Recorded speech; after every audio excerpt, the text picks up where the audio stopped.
Oi, oi.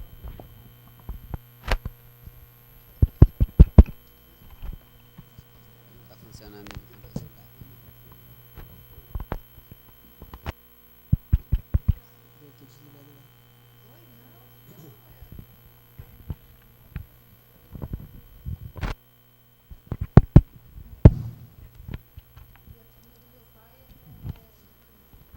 Oi, oi. Pessoal, boa tarde. Sejam bem-vindos de volta aí do almoço. E nós vamos dar início então à mesa redonda agora à tarde, que tem como título o papel do Estado, das instituições públicas, empresas privadas e organizações não governamentais no apoio à epilepsia. E vou chamar para falar então, para dar a primeira palestra, a doutora Carmen Jorge, que é do Hospital das Clínicas da Faculdade de Medicina da Universidade de São Paulo. E ela vai falar sobre o papel das parcerias públicas, mais ou menos, né? Para fomentar o crescimento de informações a respeito da doença. Mas enfim, fica à vontade, tá, Carmen? Pode até debater depois. Assim, eu fiquei um pouco assim, porque assim, eu não tenho essa coisa da vivência de gestão, né, desse tipo de coisa. Eu sou neurologista clínica, neurofisiologista, né, trabalho bastante há muitos anos com epilepsia, cirurgia de epilepsia. E assim, eu troquei os e-mails com a Silene e tal. Aí assim, a ideia era para dizer mais ou menos como funciona o HC. Eu vou falar um pouco e assim, a gente debate. Depois, no fim, na palestra, eu vou falar mais da avaliação pré-cirúrgica mesmo. Discutir alguns aspectos. Vocês passam para mim ou eu passo? Então, aqui é o HC. Tem aquele... Você tem um pointer? Aqui é uma foto lá do Google. Então a gente pensa, poxa, está na HC, em São Paulo, né? Maravilhoso. Mas nem tudo é o vermelhinho para apontar, né? Então aqui é assim, o HC pega uma área bem grande. Aqui tem a parte do INCOR, aqui tem o prédio de ambulatórios e o HC. Aqui é a entrada principal do HC. Eu fico aqui no vídeo EG, nessa parte do prédio que tem, ó. Essa é a parte a ala norte, ala sul, aqui é no centro, aqui também é no meio. Fica esse aspecto, assim, parece um H, mas com risco no meio. Então passa para mim, porque tem um... Aqui é o prédio ambulatório, que é por onde vai entrar os pacientes. Ele pode entrar aqui, né, os pacientes de adulto, tem ambulatório de adulto e criança aqui. Aqui tem o Instituto da Criança, que basicamente o ambulatório específico que tem aqui de epilepsia é mais o de dieta cetogênica, da Letícia Sampaio, né, que fica aqui. Pode passar. E assim, onde a gente faz mais coisa que é no Instituto Central mesmo. Então aqui a entrada, aqui atrás tem a radiologia, onde o paciente vai fazer a ressonância. Próximo, a radiologia, aí depois tem a medicina nuclear, que é um ponto forte que a gente tem lá no HC. Né? Porque se a gente for, depois a gente vai falar um pouco dos outros serviços rapidamente, mas assim, eu acho que o nosso é um ponto bem forte esse. Próximo, acho que não... Aí temos o Instituto de Psiquiatria, a gente tem um instituto só de psiquiatria, mas a gente tem dificuldade de fazer avaliação psiquiátrica atualmente. Próximo. É que eu estava conversando com o médico lá de Campina Grande. Pode passar? Acho que pode passar. Esses outros a gente nem vai, né? Encore, essas coisas. Aqui de novo, o HC, pode passar. Aqui é o prédio ambulatório. O paciente chega aqui e o vídeo vai ficar aqui. Próximo. Aqui atrás está a parte de radiologia. Aqui, então, medicina nuclear, radiologia. Aí vai ter a psiquiatria. Uma coisa que a gente tem uma novidade, a gente tem a ressonância de 7 Tesla agora. Mas a de 7 Tesla só está liberada para pesquisa nesse aparelho. Aí eles fizeram uma atualização no software eles não estão, assim, o gasto de uma ressonância 7 Tesla de manutenção por mês são R$200 mil. É caro manter essas coisas. Eu não sei o gasto do PET, essas coisas. Nós temos PET aqui no INCOR, PET no Instituto do Câncer, nós temos PET na medicina nuclear. Nós temos PET-CT aqui e agora tem um PET-ressonância. Tem bastante coisa lá. Pode passar. E aqui, a psiquiatria. É um prédio todo aqui da psiquiatria. Lá na psiquiatria tem um ambulatório só de epilepsia e transtorno psiquiátrico, que é do Marchetti. Não sei se o pessoal conhece o Renato Marchetti. Ele é meio... Ele conhece. Ele trabalha no Instituto de Psiquiatria. Quando ele era bem novo, ele fez parte do grupo do Raul Marino, quando começou, na década de 70, 80, começou a cirurgia de epilepsia lá. Né? Eu estava até conversando com o cirurgião, começou assim, tudo começou com o Paulo Niemeyer, no Rio. Né? No Rio de Janeiro. Acho que depois ficou meio apagado, né? Assim, e agora eles têm o Instituto Estadual... Instituto Estadual do Cérebro, Paulo Niemeyer. Eles têm lá. E o Raul Marino, assim, tem algumas coisas assim de comportamento, mas assim, ele começou a falar de epilepsia mais aqui, né, de cirurgia de epilepsia. Eu lembro, o primeiro aparelho que a gente usou de vídeo EG foi uma doação de um paciente dele, junto era um paciente dele com o Dr. Milberto. E a Elza Márcia estava lá ainda, né? A Elza Márcia, que está na Unifesp, ela estava lá. Ela foi minha orientadora do mestrado, doutorado, e ela estava lá. E, assim, ela adorava o outro professor titular que tinha lá da neurocirurgia, que é o professor Gilberto Machado de Almeida, que faleceu há uns 2 anos. E com o Raul ela não tinha muito, né? Mas ela até às vezes refletia, né? Talvez, assim, ele até estimulou que tivesse mais coisa de vídeo EG, isso lá. Talvez se não fosse ele, fosse o professor que ela gostava mais, ela talvez não tivesse começado as coisas lá. Mas já existia um vídeo EG lá, mais ou menos, né? Que no começo não era sincronizado, na época que o Raul começou. Né? O primeiro que eu participei desde o começo, desde o primeiro, era um aparelho analógico. Analógico com videocassete. Era isso que a gente tinha. E a gente tinha que imprimir o papel. Tá? Então, a gente ficava aqui, no Instituto de Psiquiatria, inclusive. Depois que a gente voltou, apesar da gente ser da divisão de clínica neurológica que fica aqui. Acho que, deixa eu ver se tem mais alguma setinha. Aqui é o Instituto da Criança, pode ir passar umas 2 vezes, Instituto do Câncer. Isso aqui, quando eu era residente, estava assim, era uma coisa que ninguém sabia o que ia ser, era algum instituto. Ia ser Instituto da Mulher, a gente tinha até uma coisa de ser um instituto neurológico ali, né? Mas virou Instituto do Câncer. E aí os tumores, assim, tumores de todas as áreas são operados aqui.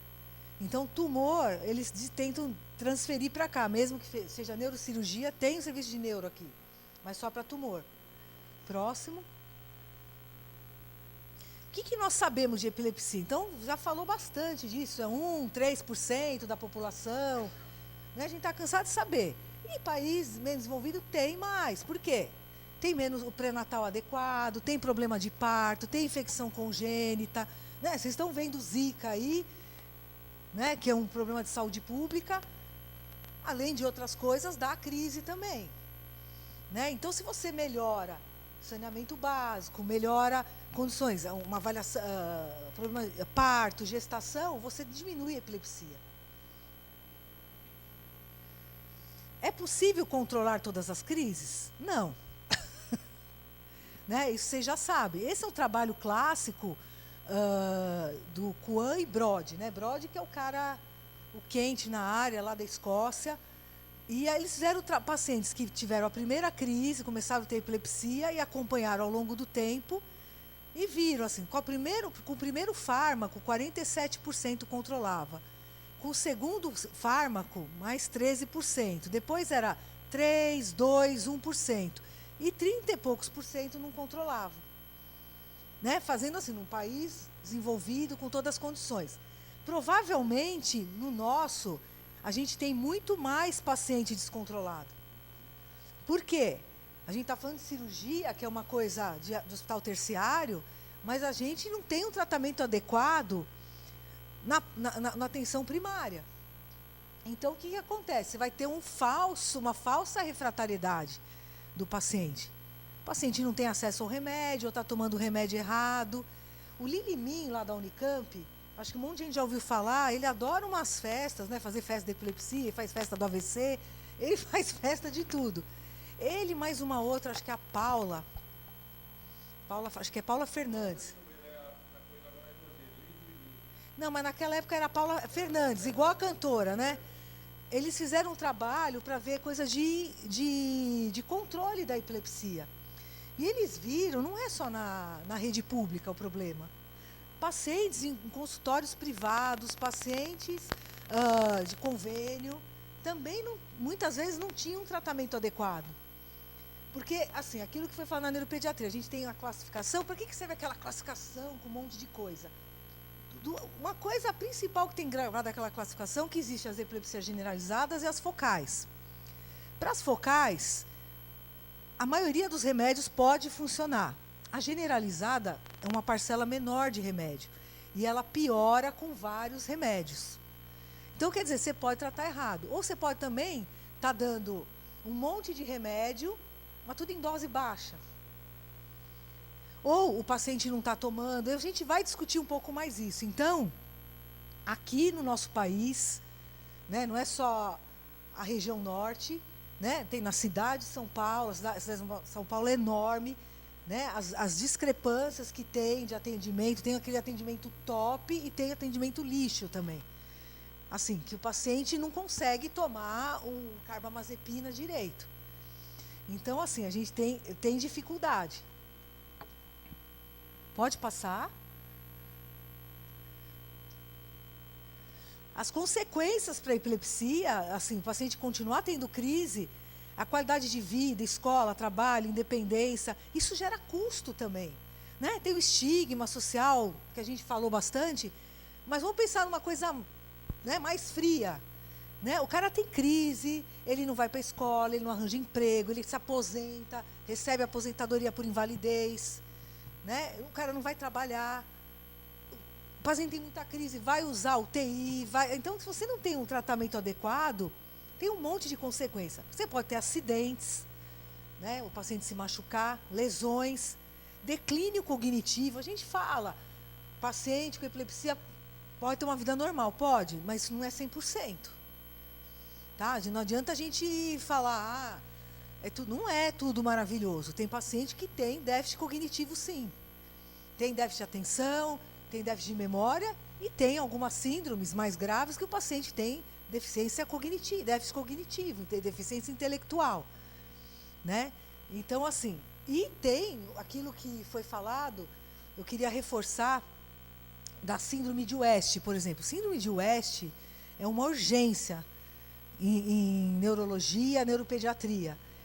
Se você esperar a criança, eu faço eletro, fazer o padrão típico, tem mais neurologista aqui, neuropediatra? Qual que é o perfil? Se você esperar o paciente ter tudo, o espasmo, o padrão ipsarrítmico no eletro e o atraso, ele vai ter tudo. Na verdade, você tem que pensar no espasmo, você já pensar no espasmo antes dele ter um eletro com padrão típico. Às vezes começa só com umas descarguinhas mais focais. A clínica é mais importante que o eletro. Né? Se você suspeitou, você tem que investigar se existe uma chance, você não vai esperar ter o padrão ipsarrítmico. Então, é só um exemplo. Esse, com certeza, leva um declínio cognitivo pela própria epilepsia, pelas crises. Tá? Transtornos psiquiátricos, né? A gente falou do Marquette. A depressão é de... Eu acho que assim, eu esqueci a incidência, mas é uma porcentagem bem mais, acho que é 25 vezes mais frequente do que na população geral. A taxa de suicídio é 5 vezes mais frequente que a população geral. Então, existem esses problemas também têm que ser detectados nesse paciente. Na qualidade de vida do paciente, o fator principal para melhorar é controle de crises. O segundo fator mais importante é tratar a depressão. Tá? Bom, mortalidade. O paciente pode morrer por um acidente. A Jéssica já falou da SUDEP, que é a morte súbita inexplicada, que existe na população geral. Isso não é só com paciente com epilepsia, mas é mais frequente em pacientes com epilepsia. Tem um perfilzinho, paciente mais descontrolado, paciente que tem muita crise tônico-clônica, retirada abrupta da medicação. Então, assim, às vezes o paciente está insatisfeito com o tratamento, que é aquela coisa de tirar remédio. Já tive paciente, eu preciso conversar com a senhora, preciso um encaixe, preciso conversar urgente. E um paciente chegou para mim e falou, eu decidi uma coisa, é meu aniversário, ele chama Natalino esse paciente, ele faz aniversário no Natal. Eu decidi que vou parar todos os remédios. Eu falei, né, assim, não, porque eu quero festejar, eu quero beber, eu vou parar tudo. Eu falei, assim, eu consegui convencê-lo a não fazer isso. Mas, assim, mas tem paciente que faz sem falar, esse me avisou. E aí, existe um risco maior dele, porque assim, na hora que você tira o remédio, mesmo o paciente que ainda já não está controlado, tem as crises habituais dele, mas você pode ter uma abstinência do remédio e ter crises mais intensas. E nessa retirada abrupta, você tem crises mais intensas, corre o risco de ter uma arritmia cardíaca e ele morre. Pumba, acabou. Né? Então, assim, mas tem paciente que às vezes não liga muito para isso. Morrer, tudo bem. Mas nos acidentes, tem paciente que fala. Eu tinha um paciente que falava assim, tchau, doutora. Até a próxima, Raimundo. Não sei, se eu estiver vivo até lá. Ele me enchia o saco com isso, né? Eu falava, putz, toda vez esse cara me fala isso. Aí teve uma consulta que eu resolvi falar, tchau, Raimundo. Tchau, doutora, até a próxima. Eu falei, se eu estiver viva até lá. Ai, doutora, não fala assim. Não fala assim. Então, assim, mas eu falo também dos acidentes. Às vezes, assim, o problema não é morrer. Você é morrer. Mas e você sofre um acidente e você fica com mais dificuldade ainda do que tem? Né? Então, às vezes, você tem que ter essa coisa do convencimento e conversar com o paciente. Eu sempre aperto aqui achando que ele vai para frente. Eu peguei uma parte dos slides, assim, do Silvado, lá de Curitiba, mas esse papo que a gente já falou hoje, né? A gente tem os centros de saúde, pediatras, médico de família, atendimento primário, secundário e o terciário. Né? Então, aqui, no secundário, eu não vejo muito isso. Eu acho que a gente tem muito problema. Tem nesse. A gente tem problema em todos os níveis. O pior que né? A gente tem problema em todos os níveis. Exceto, assim, algumas exceções, talvez cidades específicas, né? Assim, às vezes até cidades menores, né? Que você vai ter um controle melhor. Mas o primário seria aquela coisa, criança com crise febril, a primeira crise, fazer o primeiro acompanhamento. E aí no secundário, aqui teria os clínicos e os pediatras, né? Inclusive, vai ter uma coisa interessante em São Paulo, logo depois do Congresso de Epilepsia. A Liga Internacional de Epilepsia está organizando um negócio que chama PET, pediátrico e não sei o quê. Eu não me lembro direito o nome, mas é uma coisa de treinamento de epilepsia para pediatras, deve ser isso. Eles têm feito isso, têm feito em alguns outros países fora da Europa. Vem um grupo de experts em epilepsia na infância. Já está tudo marcado. Eles vão dar umas aulas, mas aí o pessoal daqui vai usar aquele material. Eles selecionaram alguns neuropediatras mais ligados à área de epilepsia, que vai dar acho que uns 15 ou 20, alguma coisa assim. Eles vão fazer um treinamento, aí eles vão dar aula. Eles vão assistir essas aulas, depois eles vão dar aula, depois eles vão dar aula para os professores, aí eles vão dar aula para alguns pediatras, para fazer o treinamento. Vai ser em São Paulo. A ideia é que se forme esse grupo, e esse grupo vai fazer um treinamento em vários locais do país. É uma coisa que está sendo feita. Quem está cabeçando isso é a doutora Marilisa Guerreiro, da Unicamp. Então, ficar de olho nisso, para quem estivesse em neuropediatria, provavelmente quando tiver, porque agora, esse já é um grupo selecionado de médicos que vai fazer o primeiro treinamento. A partir disso, eu não sei quando, vai começar essa coisa de levar informações para outros locais. Tá? Para pediatra, não é para neuropediatra. É treinamento para pediatra. Em São Paulo, a gente teve uma experiência muito curta. Não sei se foi junto... Eu não lembro se foi com o governo. Eu acho que foi com a Prefeitura de São Paulo. Não sei se foi com a Prefeitura ou com o governo. A gente dava umas aulas de neuro para uns médicos, mas eram médicos neurologistas que eram dos postos de saúde. Mas acabou. Né? Assim, tem várias... assim, as coisas não se mantêm. Agora, isso vai ser assim, uma coisa com apoio internacional, da Liga Internacional de Epilepsia, esse PET aí que vai ocorrer. Eu acho que é capaz de ir para frente. Né? Mas a gente teve essas experiências. Então, tudo que a gente puder ter esse... Né, os profissionais que atendem nesses 3 planos, eles têm que ter contato. Tem que ter algum modo de ter contato, porque o cara vai ter dúvida aqui, né, se vai para cá, esse vai ter dúvida para saber se vai para cá. Tanto que assim, pode ir? Aqui eu estava pensando, né, assim, eu não consegui contato, até foi uma surpresa boa de ver o pessoal da Paraíba com o serviço, acho que eu nem coloquei Paraíba aqui.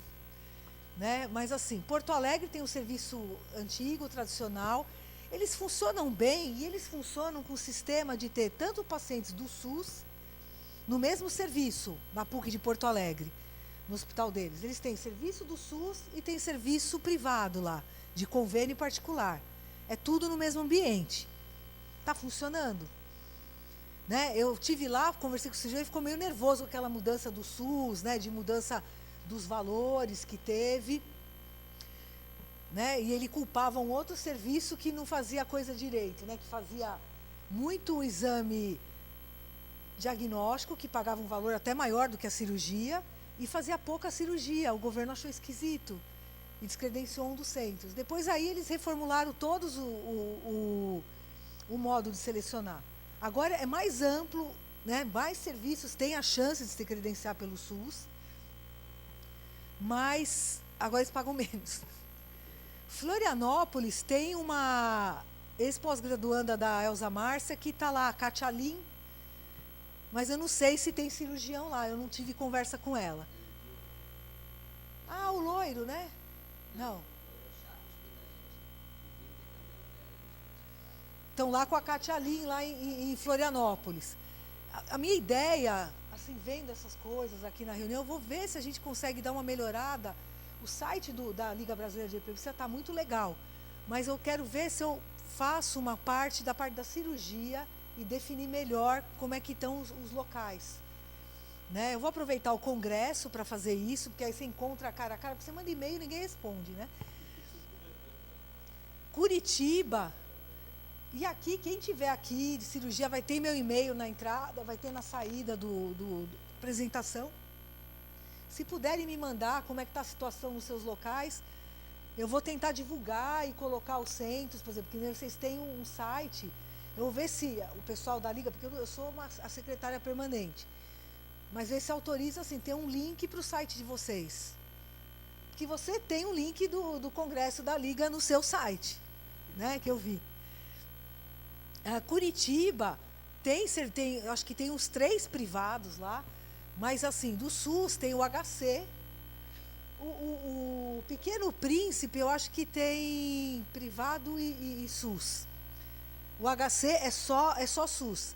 Só que assim, o médico lá, o cirurgião se aposentou, estão esperando um outro voltar, não sei para onde ele foi, e eles pararam de fazer cirurgia.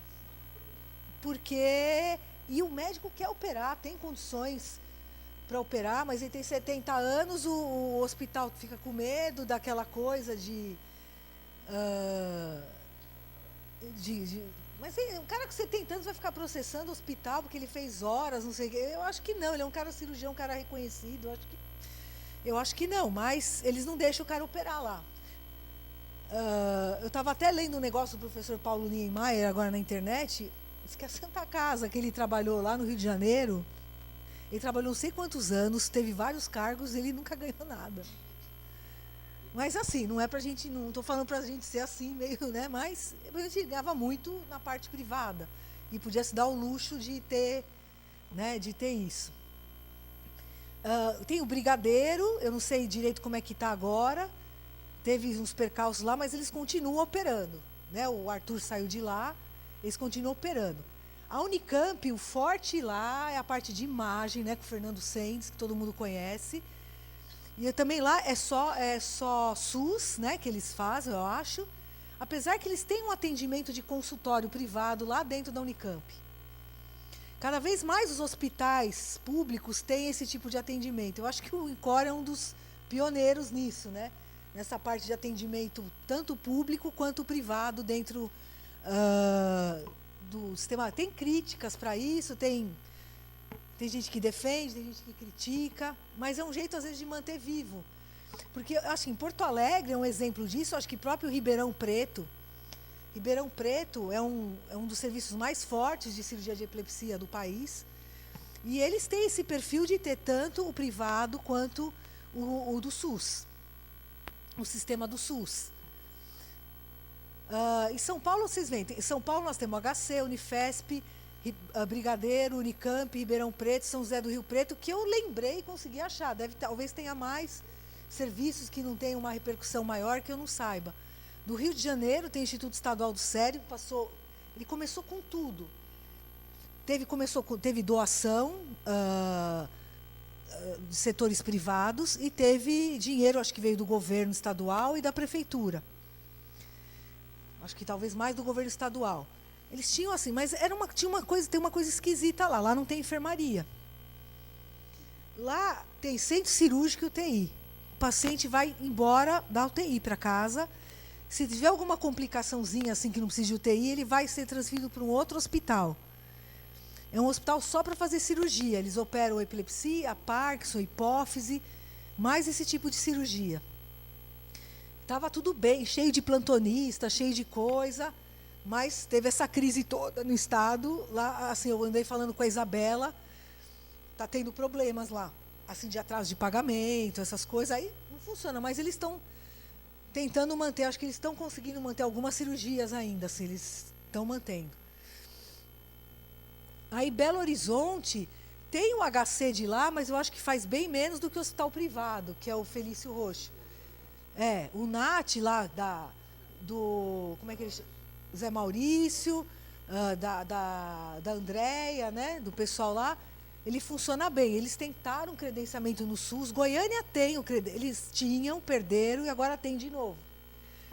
Mas eles fazem pouco, eu acho que eles diminuíram os casos SUS. Belo Horizonte, o Felício Roxo, eles têm residente lá, eles estavam tentando credenciamento, mas parece que tinha alguns problemas lá. Não sei qual o problema, mas tem uma estrutura bem boa de vídeo EG, eu conheci. Eles têm uma enfermaria toda, assim, que acho que tem uns 4 ou 5 leitos de vídeo. Tem psiquiatra, tem neuropsicólogo, eles têm tudo lá. Brasília, vocês falaram do Wagner, né? Ele teve alguns problemas, assim, ele tentou, eu não sei como é que anda funcionando. Eu acho que fechou o dele. A parte do SUS, não é? Fechou. Mesmo o hospital privado, às vezes é difícil manter. Recife, eu sei que eles fazem vídeo EG, mas eu acho que não tem uma coisa organizada, acho que eles mandam para fora. Por exemplo, Fortaleza tem coisas de vídeo EG, mas não pelo SUS. Não pelo SUS. Salvador também, que é um estado grande, né, importante, eu acho que tem pouca coisa. E teve o Belém, a nossa esperança. E a Paraíba, que foi minha alegria de saber, assim, da situação. Então, assim, qual que é a melhor? Só SUS, separado do privado, os dois juntos? Cada um conseguiu uma... Lá no HC, o grosso é SUS, a gente faz privado e convênio também, assim, particular e convênio.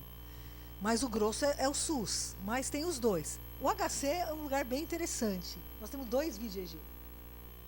Tem no Instituto de Psiquiatria e tem no Instituto Central. Porque lá, assim, o ego é muito grande ali.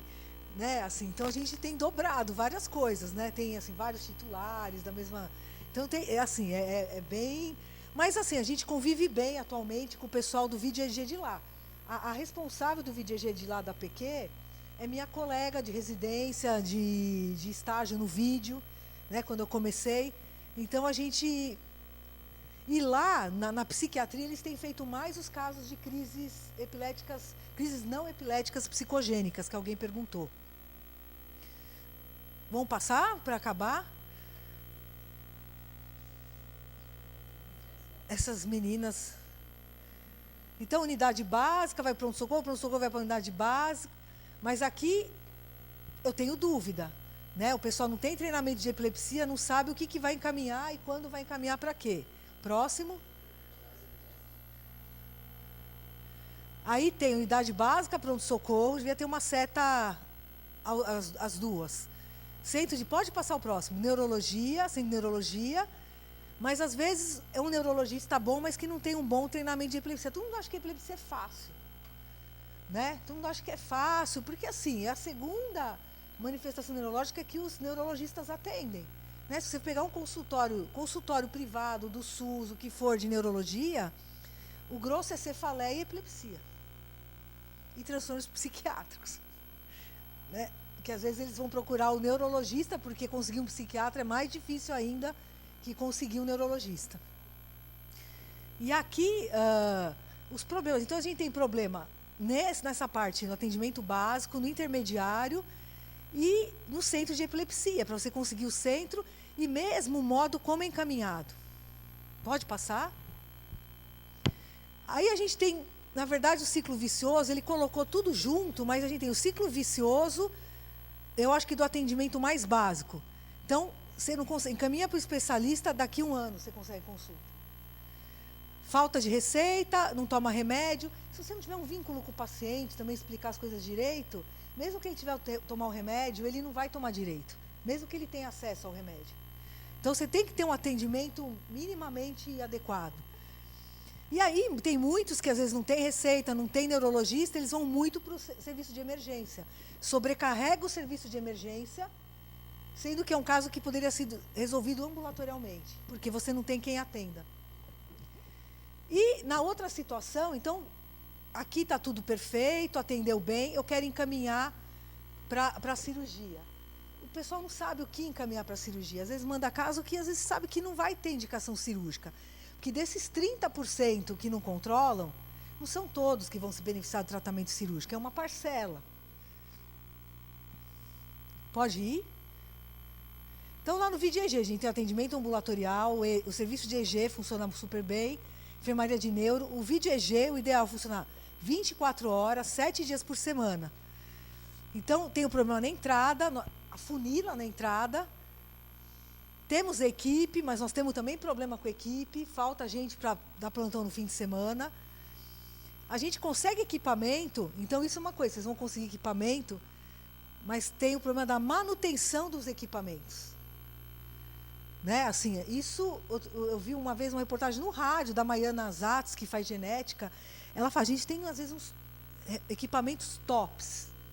Aí quebra, você quer mandar para fora, é um problema para sair do país ou o aparelho e voltar para arrumar. Se às vezes você não tem quem atenda aqui. Mesmo lá no HC, experiência minha. Você vai arrumar computador, vai arrumar os equipamentos, é um problema. Eles não pagam manutenção preventiva. Você tem que chamar pessoas, tem que pedir, pelo amor de Deus, para pagarem. Parece que estão pagando um aparelho para mim, um aparelho da minha casa. Então, assim, a manutenção é uma coisa que a gente não pensa, né? A gente quer ter tudo, o vídeo, o PET, a ressonância. Isso é um problema para todo tipo de equipamento. Avaliação de neuropsicológica, imagem, a gente tem atomo, 3 Tesla, SPECT interictal e ictal a gente faz PET-CT. PET ressonância, 7 Tesla é um projeto da gente começar a usar. A gente já tem o equipamento, mas a gente não usa. Tá? E eu pus de novo, manutenção do equipamento. Eu dei o exemplo. A 7 Teslas, 200 mil por mês de manutenção. Teste de UADA quase não está se usando mais. Tem mais a ressonância funcional, a gente usa, mas não é coisa, tem que marcar, tem que pedir. Né? Não é uma coisa que você faz um pedido e vai automático. Né? São casos específicos. Pode passar.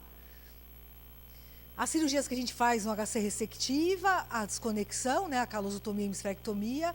Radiocirurgia a gente tem equipamento, mas a gente não usa muito a radiocirurgia. Neuromodulação, né? O governo não compra coisa para neuromodulação.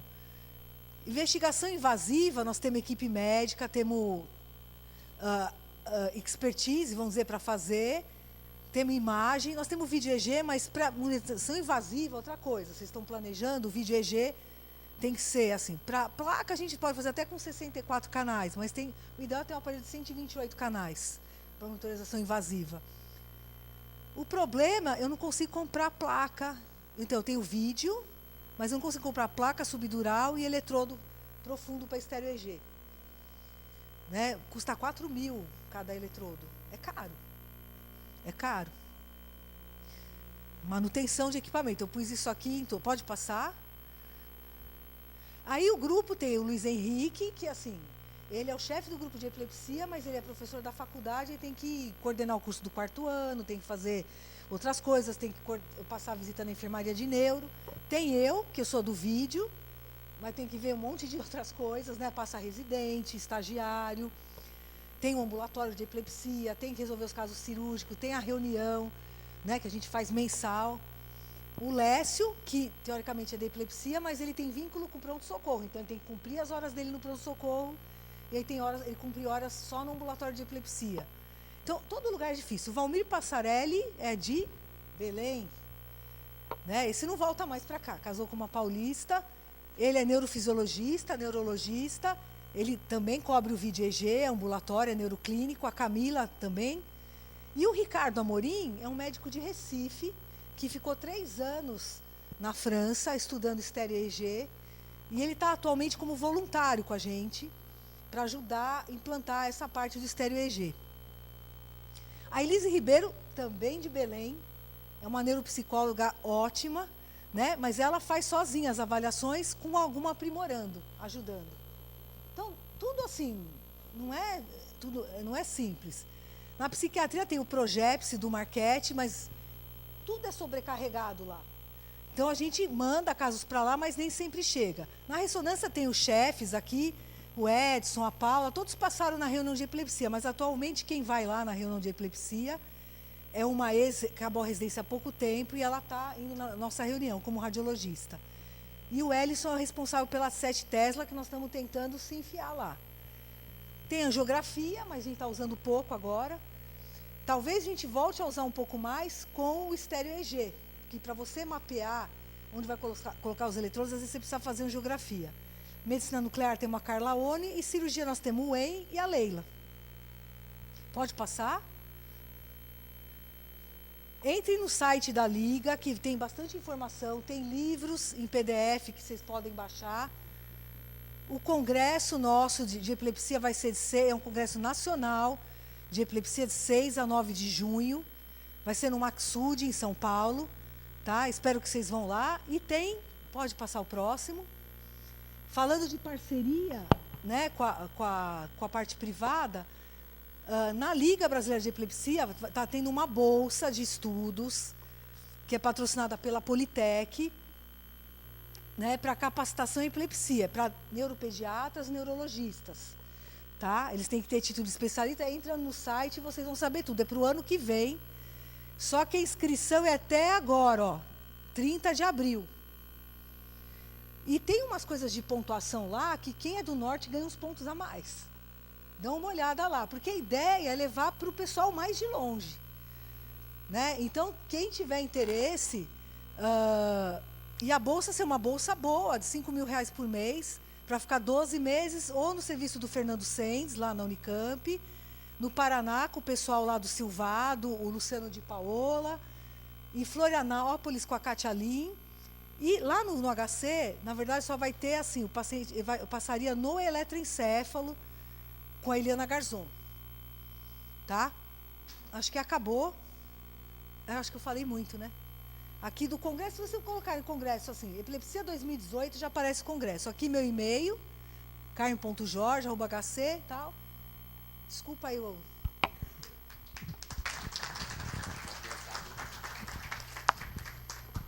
Obrigado, Carmen. Agora eu chamo o professor Dr. Antônio Pereira Júnior, que vai falar sobre a importância da pesquisa científica no avanço do conhecimento e na formação de recursos humanos. O papel do grupo Epilepsia Norte. O professor Dr. Antônio é membro do grupo Epilepsia Norte aqui da Universidade Federal do Pará.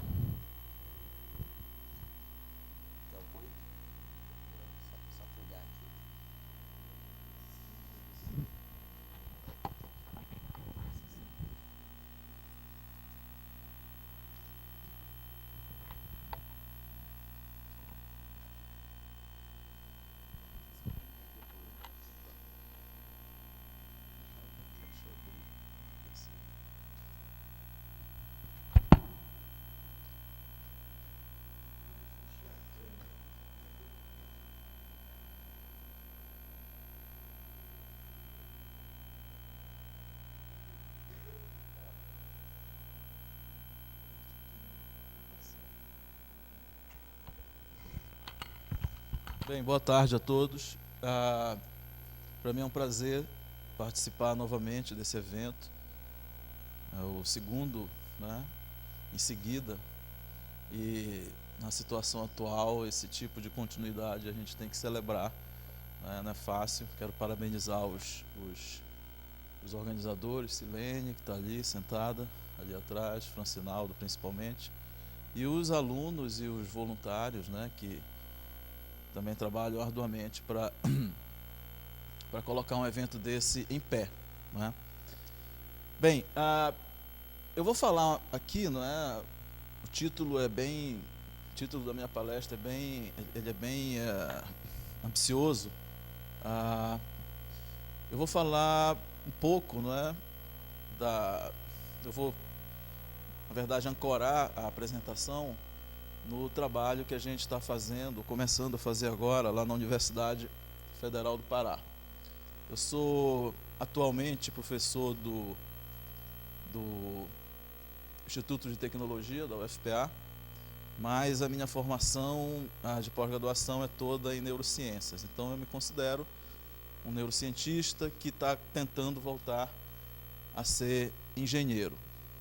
A professora que me antecedeu, a professora Carmen, ela tocou em alguns assuntos que eu queria reforçar aqui, né, que são importantes para a gente entender a doença no contexto social, mas também entender a doença no seu mecanismo cerebral, no seu mecanismo neurais. Né, o cérebro trabalha em rede. Né, hoje em dia não faz sentido você falar em áreas e funções isoladas no cérebro. Aliás, hoje em dia a gente sabe que a gente não pode isolar as doenças neurológicas nem apenas no cérebro, elas fazem parte de um contexto que envolve o corpo e o ambiente do sujeito. Né? Então, você isolar a doença no contexto cerebral, você está diminuindo a tua chance de entendimento e terapêutico também. Né? Isso faz a coisa ficar mais complicada, né? Porque ela mencionou, por exemplo, a dificuldade que ela está tendo, né, para importar um eletrodo, é isso? Os eletrodos que você está precisando. Né? Então, o contexto da solução da doença, ele está todo envolvido num contexto social mesmo, das nossas mazelas sociais. Né? Então, se você quer resolver o problema da saúde ele tem que ser resolvido de maneira holística. Você quer resolver o problema da segurança, você tem que resolver o problema da segurança de maneira holística também. E uma depende da outra, por sinal, se você pensar bem. Né? Então, a sociedade ela se organiza da maneira do cérebro, porque são os cérebros que organizam a sociedade. Então, essa complexidade cerebral, ela precisa ser entendida para a gente tentar, né, entender a doença também. E as doenças neurológicas são geralmente muito complexas. Né? Elas passam um atestado de humildade para quem trabalha com elas, devido a, muitas vezes, a sensação de impotência, né? que as pessoas, né, que fazem, principalmente da área de saúde, né, estão ligando diretamente com o paciente, elas sentem quando elas confrontam os problemas desses pacientes. Ok? Bem, eu sou neurocientista, mas a epilepsia é um assunto novo para mim. né? Epilepsia como doença. Agora, os mecanismos subjacentes da epilepsia não são muita novidade para mim, né? Porque a minha carreira nas neurociências, ela por muito tempo e agora também foi com neurofisiologia, né? Desde o registro de atividades isoladas em cérebro de animais até o eletrocefalograma em seres humanos, ok? Eu me perdi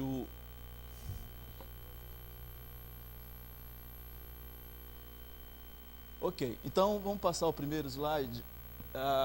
Bem, aqui tem uma frase que eu achei muito interessante para passar para vocês,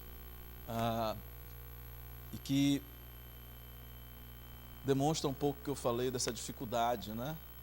Às vezes a solução para as doenças, ela não é apenas uma solução tecnológica, uma solução médica, ela é uma solução também de abordagem social, né? De como a sociedade ela vê aquela doença, né?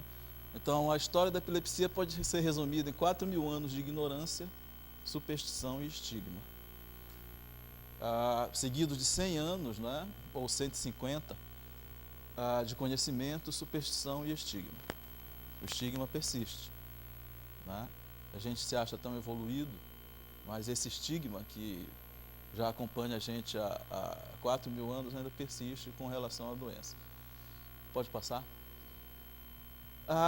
De novo, chovendo no molhado, muitas pessoas que passaram aqui antes de mim já devem ter definido para vocês a epilepsia, mas eu fiz questão de colocar essa definição simples aqui e colocar o sujeito que contribuiu de maneira decisiva, né, para o entendimento inicial da doença, que é esse britânico chamado John Hughlings Jackson, ok? Então faz aproximadamente 150 anos que os trabalhos dele ajudaram a clarear a névoa, né, científica com relação à doença. Pode passar. Bem, 10 minutos, meu Deus, eu acabei de começar a falar, é absurdo. Passe o primeiro slide, o outro slide, por favor. Então eu vou ter que dinamizar aqui a minha... Pode passar o próximo slide. Bem, basicamente, né, você pode resumir a epilepsia como um desequilíbrio entre a função excitatória e inibitória no nosso cérebro, certo? E esse desequilíbrio, ele é organizado por 2 neurotransmissores específicos. Um deles é o glutamato, né, que é o neurotransmissor excitatório do nosso cérebro. E além da função normal, né, que ele exerce no cotidiano, né, do nosso cérebro, ele também é uma substância muito perigosa, né, porque o excesso de glutamato no cérebro pode matar neurônios. Então vocês vejam como é que o glutamato tem que ser controlado de maneira muito delicada, né, nos circuitos neuronais. E uma desses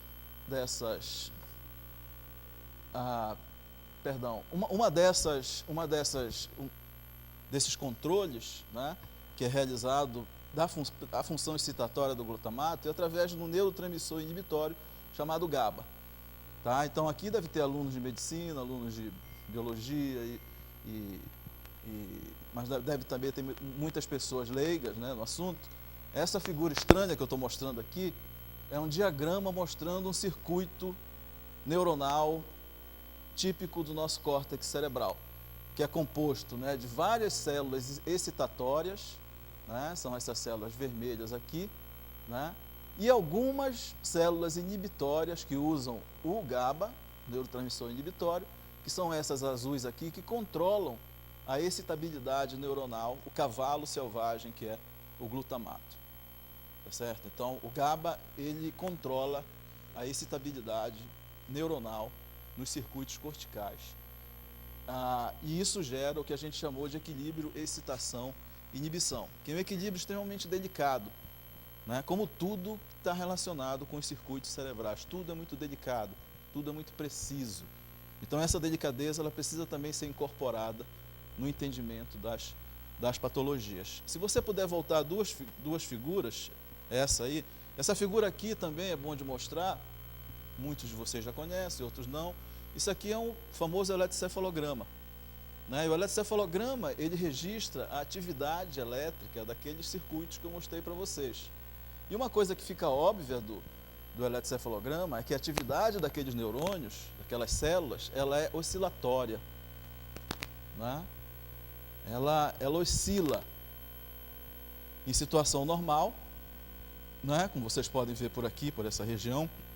Essa oscilação ela é uma oscilação harmônica, de baixa amplitude, ok? Mas na ocasião de uma convulsão epilética, né, essa oscilação ela sai do controle, por conta de um desequilíbrio na relação entre excitação e inibição.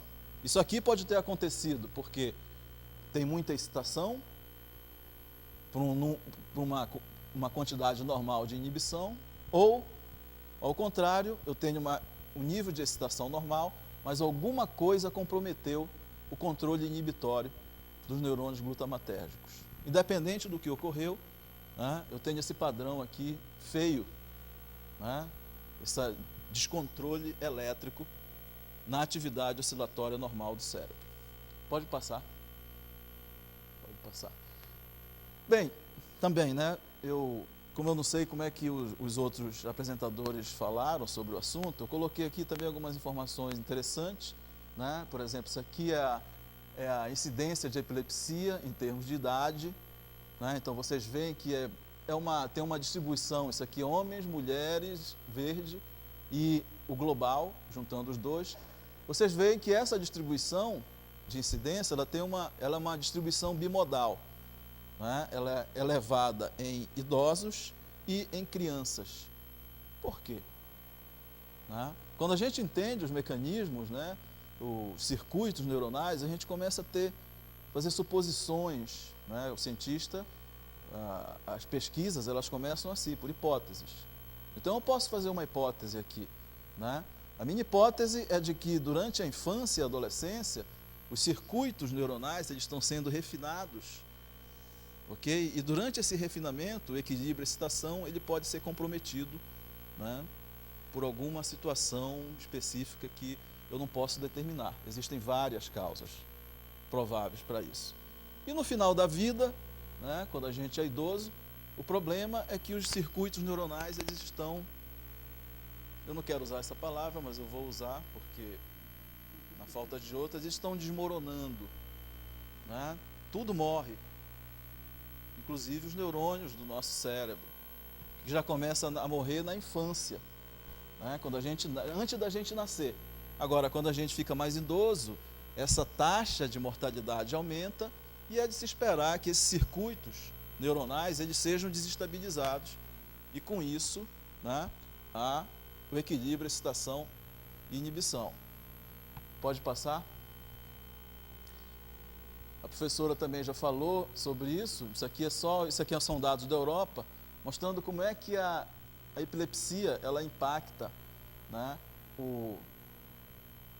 a qualidade de vida diária das pessoas, né? Então, eu não vou ler, vocês podem ver aqui, né, as mudanças e aqui a porcentagem dos respondentes em vários países da Europa, tá certo? Eu imagino que isso é a mesma coisa na América do Norte, provavelmente a mesma coisa no Brasil e em outros países, tá certo?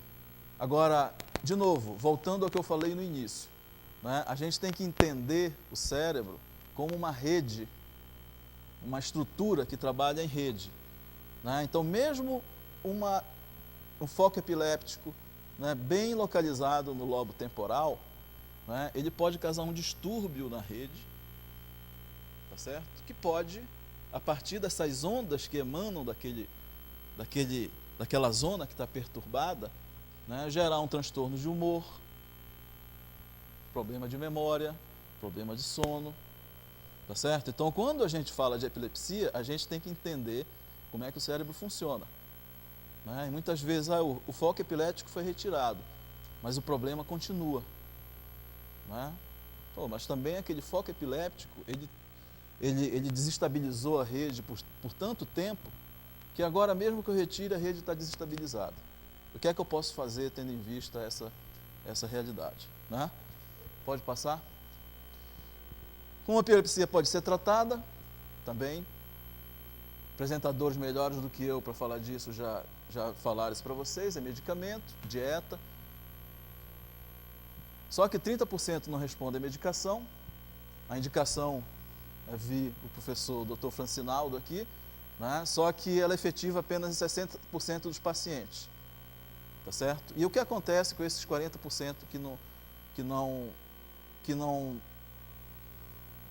não conseguem, né, resolver o seu problema com a cirurgia? Aí, né, você pode utilizar tecnologias de neuroestimulação. Né? Eu coloquei duas aqui. Essa aqui é uma tecnologia de tipo um marca-passo, né, que estimula eletricamente o nervo vago, né, que é um nervo extremamente importante que tem no nosso cérebro, né, que comunica o encéfalo com estruturas viscerais e importantes. Né? E por algum motivo, ainda não se sabe exatamente porquê, ele é eficiente em tratar diminuir a frequência de convulsões em pacientes que são refratários à cirurgia, por exemplo. Essa outra aqui, né, é chamada de neuroestimulação responsiva. Né? Nesse caso aqui, a diferença da estimulação do nervo vago é que, nesse caso, o marca-passo ele vai entregar a estimulação elétrica para regiões específicas no cérebro. Tá certo? Pode ser através de uma fita como essa aqui, que tem uns contatos elétricos, ou um eletrodo profundo como esse que vocês estão vendo aqui. Tá certo? Ok? Bem, para finalizar, aqui eu listei alguns desafios de pesquisa, tá certo? Que, com relação à epilepsia, mas eu vou falar do nosso desafio, pode passar, do nosso desafio no laboratório, né, que é o desenvolvimento de sistemas inteligentes, né, que podem, através da interação com aqueles dispositivos de estimulação, né, do nervo vago, ou de estimulação, vou pedir só mais 5 minutos para você, tá bom? 5 minutos para terminar. Através do controle daqueles dispositivos, né, para tentar diminuir a frequência de crises em pacientes que não respondem à epilepsia. Então, esses sistemas inteligentes, basicamente, eles são criados a partir da informação de uma variável específica, né, no cérebro do paciente, né, e com isso um sistema de inteligência computacional ele vai avaliar, né, a importância desse sinal, e a partir do veredito desse sistema inteligente vai ocorrer uma estimulação específica, num lugar específico do cérebro ou do nervo vago, ok? Pode passar? Bem, eu queria deixar com vocês uma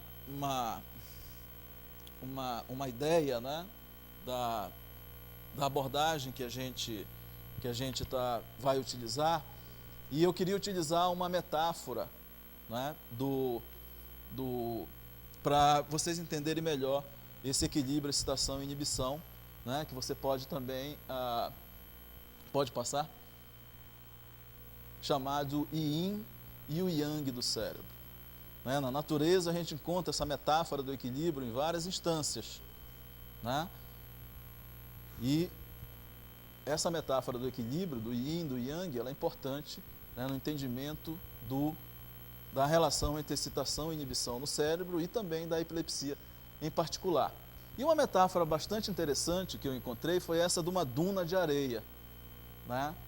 Todo mundo já conhece uma duna de areia, né? Eu passei 8 anos em Natal e eu vi a duna de areia para todo lado, né? E uma duna de areia, ela é uma estrutura dinâmica, complexa, né? Mas que apesar dessa dinamicidade, ela é extremamente estável, tá certo?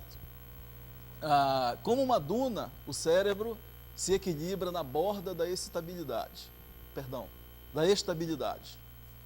Né? Uma duna é uma coisa frágil, né? No entanto, ela persiste, mesmo nessa chamada borda de estabilidade ou instabilidade, né? Tanto a excitação quanto a inibição atraem o cérebro na direção de padrões distintos de atividades relativamente simples. Ok? Vejo que aqui eu não falei de epilepsia ainda. Ok? Mas o que eu estou dizendo aqui é que esses padrões de excitação e inibição, eles são importantes para o funcionamento normal do cérebro também. Para a cognição, para a memória, né? E o equilíbrio da excitação e inibição criam o que a gente chama no estado crítico no cérebro. Da mesma maneira que um estado crítico é determinante para a natureza de uma duna. Tá certo? A duna, ela é uma entidade crítica, da mesma maneira como o cérebro. No estado crítico, o cérebro pode gerar atividade complexa que se estende por muitas escalas temporais. Ok? Pode passar? Quando você constrói uma duna, né, ela fica maior até que sua borda alcança uma certa declividade, que resulta em um estado crítico.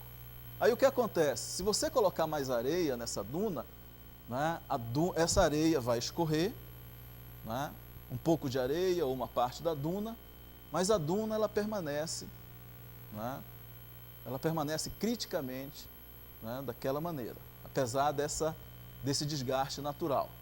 Ok?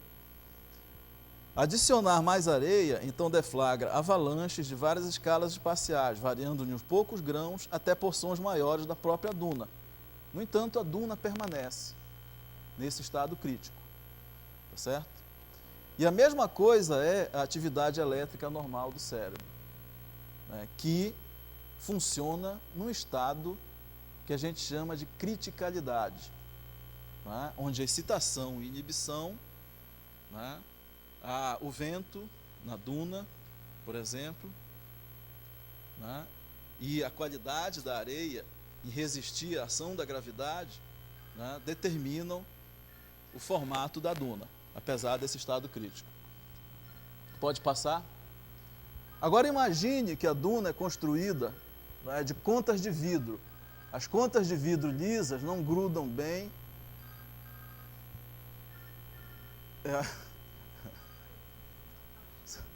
As contas de vidro lisas, eu pensei que era a moça me avisando, desculpem. As contas de vidro lisas não grudam bem e a pilha frágil colapsa, uma vez que ela alcança uma massa crítica, né? Então, qual é a analogia que a gente pode usar para entender esse estado crítico no cérebro, né? A gente entende, né, essa criticalidade do cérebro como a excitação, né, como sendo a areia que você deposita para construir a duna, ok? E essa atividade excitatória, ela resiste, né, essa areia do qual é formada a duna, ela resiste à ação de gravidade, né, que é, no caso do cérebro, representado pela inibição, né? A inibição, ela tenta destruir, desgastar a duna, tá certo? Então é um embate entre excitação e inibição para manter aquele estado crítico, ok? Nesse caso aqui, ó, como ao invés de areia eu estou usando contas de vidro, que são lisas, né, a excitação não tem condição de sustentar a inibição, né, ela não tem condições de sustentar a areia, né, que é a excitação. O resultado é que a atividade elétrica cerebral, ela perde o controle, né, e você tem essa atividade elétrica anômala que é característica da epilepsia. Por outro lado, né, se a inibição, né, se eu usar uma areia muito molhada, né, se a inibição for muito forte, ok? Eu vou adicionando areia, né, e a duna vai crescendo indefinidamente, ok? O que acontece é que, nesse caso, a inibição prevalece e eu tenho, como resultado da inibição neural excessiva, na analogia com o cérebro, eu tenho um estado neural também anormal, né? Onde a sincronização da atividade dos neurônios cerebrais, ela deixa de existir, né? E isso também configura uma situação patológica. Né? Bem, o importante aqui, né, é entender que o cérebro, ele, da mesma maneira que uma duna, ele funciona num estado crítico, ok? Que depende de excitação e inibição, ok? Do equilíbrio, excitação e inibição. Pode passar. E a partir, né, desses estados críticos, o cérebro ele realiza a sua função normal, né, passando de um estado crítico para outro, ok? Então essa criticalidade é uma característica inerente dos estados mentais associados com o nosso cérebro, né? São frágeis e dependem do embate, né, dinâmico entre excitação e inibição, ok? Então, no laboratório, o que a gente quer para entender, né, como controlar a epilepsia é tentar entender como é que o cérebro humano ele transiciona desses estados críticos para um estado de supercriticalidade, que é a característica da epilepsia, onde, a partir de um desequilíbrio na excitação e inibição, seja muita excitação ou pouca inibição, né, eu tenho uma atividade elétrica anômala, com oscilações neuronais, né, extremamente elevadas, e isso pode causar, por exemplo, lesão cerebral no paciente, a partir do excesso de glutamato que é liberado. Bem, eu vou parar por aqui. Isso aqui era só um slide para mostrar para vocês, apresentar para vocês esse termo diástese, que é um termo da neurologia, né, que sugere que as lesões, eventuais lesões focais do cérebro, né, elas são capazes de provocar distúrbios em pontos distantes que fazem parte da mesma rede do qual essa região lesada faz parte, ok? Pode passar?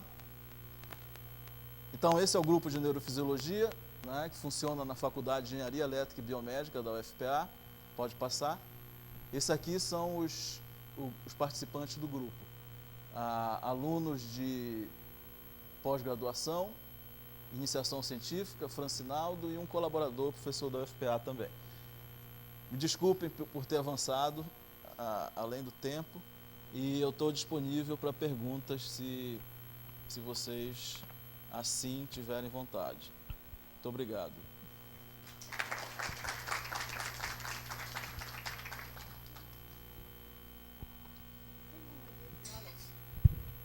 Pergunta.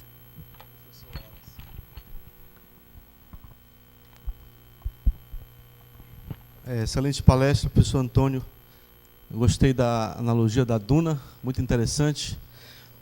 Tem algo assim que, na verdade, talvez nós não saibamos a resposta, mas como você falou muito de inibição e excitação, né, eu acho algo interessante, né, que toda essa estabilidade, né, encefálica, ela, na verdade, é controlada por uma população de neurônios que está em menor número.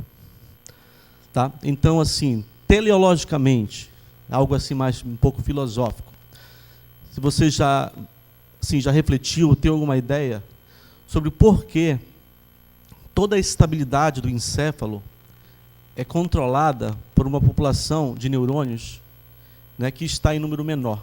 Os neurônios inibitórios são em torno de 20% a 25% da população total, normalmente, por exemplo, do córtex cerebral e de outras regiões. Tá? Eu sei que realmente talvez não haja essa resposta, mas assim, a sua reflexão sobre isso. Mas uma coisa que eu queria adicionar, né, a isso, né, que talvez ajude na resposta, que também eu penso, é o fato dos neurônios GABAérgicos, por exemplo, serem mais adaptados a processos lesivos. Por exemplo, os neurônios GABAérgicos, eles contêm adaptações, eles contêm maior quantidade de proteínas quelantes de cálcio dentro deles. E nós sabemos que o cálcio em excesso dentro da célula mata o neurônio. e ele já tem uma adaptação a isso, eles contêm níveis mais elevados de quelantes de cálcio, até para serem também mais resistentes. O próprio metabolismo também parece que é mais adaptável à lesão. Eu gostaria de saber a sua reflexão sobre essa questão. É uma pergunta excelente, né? E talvez a gente não tenha resposta mesmo, mas, de novo, a gente pode especular, né? Estão ouvindo? Estão ouvindo? Ok, então, e a gente pode usar essa analogia do equilíbrio que eu usei anteriormente, e também do fato da economia metabólica do cérebro, né? Os neurônios inibitórios, eles são extremamente ativos metabolicamente, né? Eles têm uma taxa de disparo muito mais alta do que os neurônios excitatórios, que eles controlam. Então faz sentido economicamente, em termos metabólicos, eu dispor de um menor número deles, né? Desde que eu consiga garantir a eficácia deles no controle do neurônio excitatório. Isso vai depender, por exemplo, né, de onde é que eles estão fazendo sinapse no neurônio excitatório. Por exemplo, se eu faço uma sinapse direto, né, no cone de implantação, né, essa é uma sinapse inibitória que vai ser muito eficaz em silenciar aquele neurônio excitatório, né? E o fato deles serem resistentes à lesão comprova a importância deles no circuito, né, deles serem mais resistentes do que os neurônios excitatórios. Eles são em menor número, ou seja, a morte de um vai fazer mais falta do que a morte de um neurônio excitatório. Então, essas especulações, elas são testáveis experimentalmente, né? E eu não sei, né? Pode ser que na literatura alguém já tenha alguma sugestão de resposta.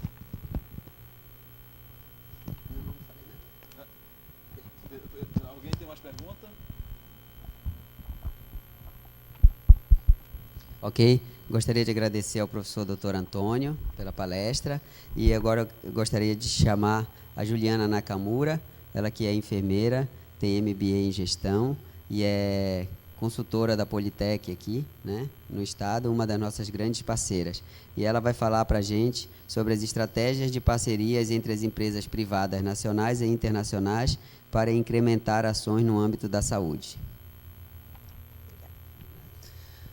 Bom, boa tarde, né, a todos. Eu gostaria de agradecer imensamente essa oportunidade. Eu acho que aqui já foram dadas várias palestras sobre o assunto de epilepsia, já teve um aprofundamento e realmente assim a gente fica feliz em ver o trabalho e o esforço, né, de todo mundo que está voltado a esse tema, que vem trabalhando para em prol da epilepsia, né? A gente tem aqui os estudantes, os pesquisadores, os professores, os doutores.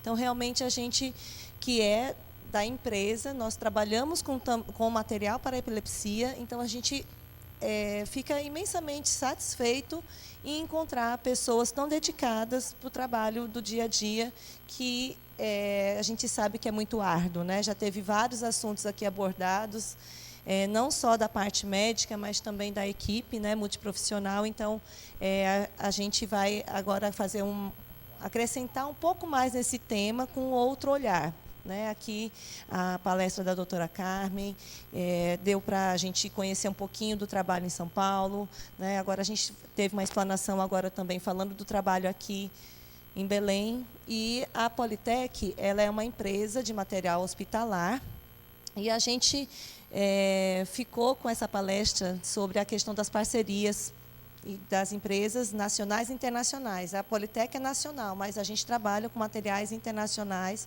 fabricados fora do país, né, de alta tecnologia. E voltado, então, para as parcerias. Por quê? Porque o entendimento da empresa a gente precisa estar junto de vocês, trabalharmos juntos para que a gente possa também crescer com vocês. Pode passar. Então, a Politec, só para vocês entenderem, para poder eu conseguir fazer uma relação com o assunto, né? Então, eu trouxe um pouquinho da nossa missão, da nossa visão, No trabalho do dia a dia, a empresa ela é uma empresa privada, como eu disse para vocês.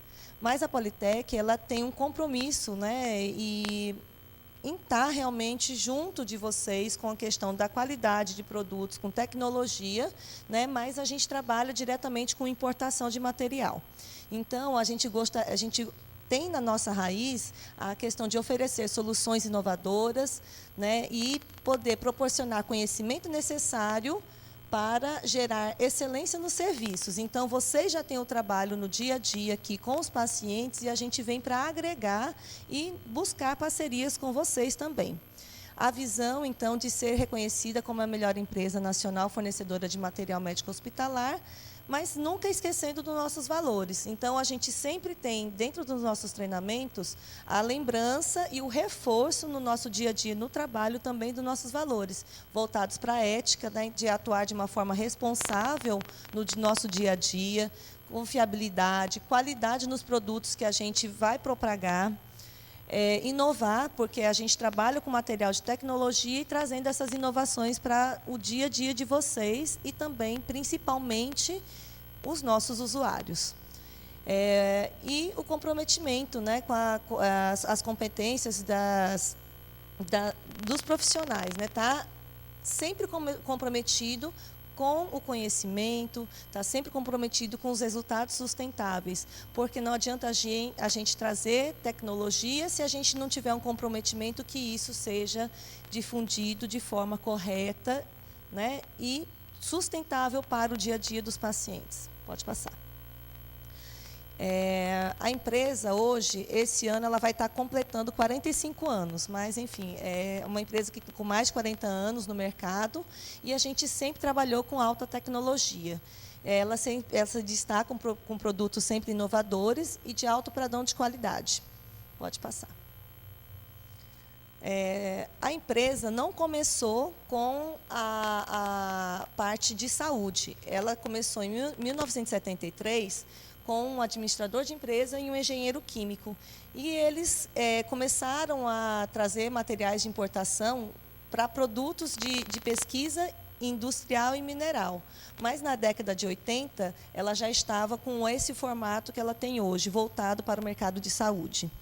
E, especificamente, a gente começou a trabalhar no ano de 2000, né, com o VNS, que é o estimulador de nervo vago, ou então, como já foi colocado, que é como se fosse um marca-passo para a epilepsia. Em 2016, a terapia ela deu uma modernizada, ela passou a ter uma automatização responsiva relacionada à frequência cardíaca e às crises. Então, cada vez mais trazendo inovação e tecnologia para o tratamento da epilepsia.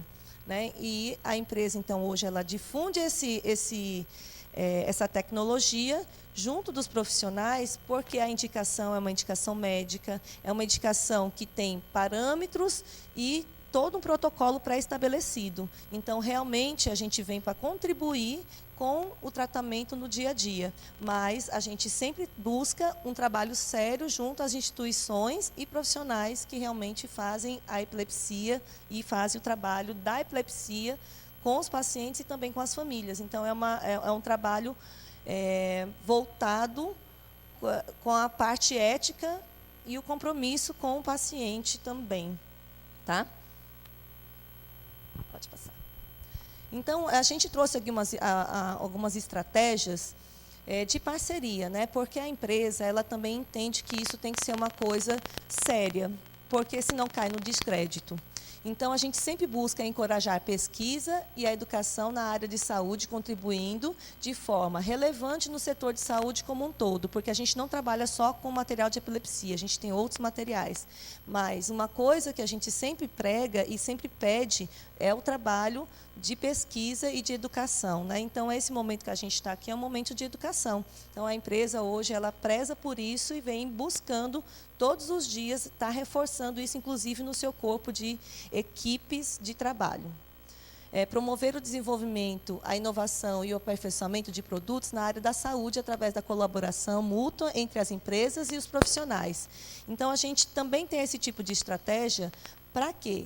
Para que a gente possa também ter um feedback, muitas vezes, dos profissionais, dos pacientes, porque isso também a gente sempre está reportando à fábrica e está também da fábrica trazendo as respostas que muitas vezes nos são questionados sobre o tratamento no caso da epilepsia com o VNS. Então, é uma troca mútua de conhecimentos e a gente realmente busca isso o tempo todo. A outra coisa que a gente sempre tem na estratégia de parceria, tanto com o serviço público quanto no privado, aprimorar o uso seguro e eficiente dos produtos de saúde. Então, assim, não adianta nada a gente trazer uma tecnologia se não existe um treinamento, se não existe uma capacitação para que seja de forma segura utilizada nos pacientes. Então, todo esse treinamento, esse apoio, né, com os treinamentos, o serviço e o apoio técnico dos profissionais. Então, isso não tem como acontecer, né? Você trazer uma tecnologia inovadora e você não ter essa troca com os profissionais que estão em campo. Então, assim, a empresa hoje trabalha realmente com profissionais sempre da área da saúde. A gente, por ser uma tecnologia muito alta, a gente não tem como trabalhar com um vendedor, com um representante. Todas as pessoas que são relacionadas à parte do VNS, no caso, são profissionais da área da saúde. Tem pessoal que a equipe tem farmacêutica, a equipe tem enfermeira, a equipe tem biomédicos. Então, são profissionais que, além de estar na rua visitando, falando sobre o produto, a gente também dá o apoio dentro da cirurgia e no pós, né, com as dosagens. Então, o entendimento da empresa é que até o corpo clínico da gente, da empresa, tem que ser profissionais capacitados, né? Então, a gente sempre busca fazer isso para poder oferecer aos nossos parceiros, então, o uso seguro dos nossos materiais. Pode passar. E também dentro das estratégias de parceria, né, a gente melhorar o acesso aos produtos, informações e serviços médicos. Muitas vezes a gente tem algumas ações que a gente promove para os pacientes, a gente está promovendo alguns momentos para estar falando sobre como identificar algum serviço. A gente tem o apoio, muitas vezes, em alguns eventos, que a gente tem a abertura para poder falar e ajudar os pacientes a conseguirem chegar nesses acessos, nesses serviços de saúde. Então, sempre existe uma troca. A gente sempre procura dar esse apoio, não só em eventos próprios, mas também em eventos organizados por profissionais de saúde ou organizações de saúde já pré-estruturadas, tanto de serviço público quanto privado. E patrocinar eventos realizados por organizações e entidades de saúde destinados a profissionais da área. Para quê? Para aprimorar, então, a capacitação profissional através dos simpósios, seminários, conferências e congressos científicos. Então, a Politec sempre está presente em momentos de capacitação técnica dos profissionais e, realmente, a gente preza por isso.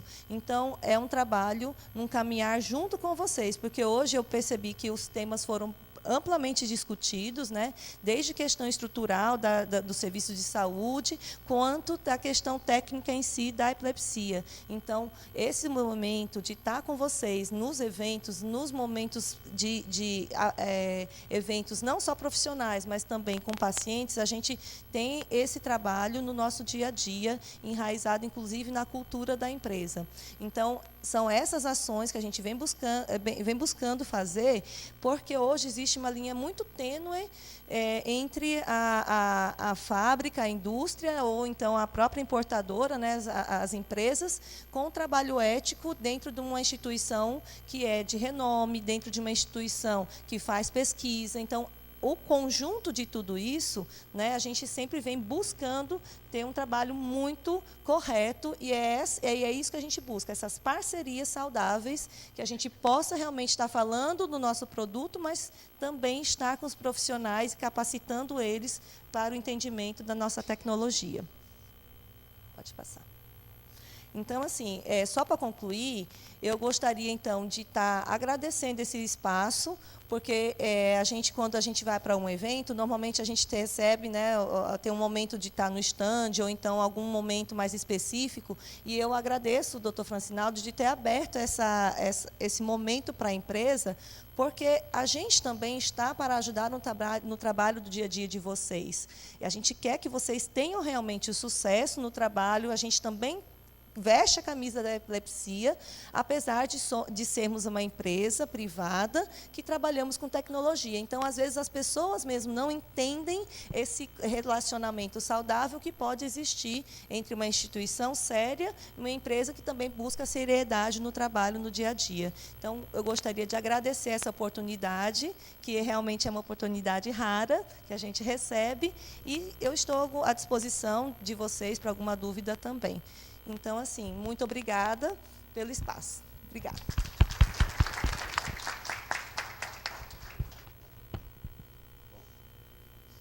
Obrigado, Juliana. Tá? Eu quero dizer aqui para você, para o Anderson, como eu sempre falo, vocês sempre terão espaço aqui com a gente, porque a Politec, eu estou falando, nós temos outros parceiros aqui locais, mas a Politec, ela acreditou em nós, desde o começo, desde quando eu vim de São Paulo para cá, a Politec veio junto, né?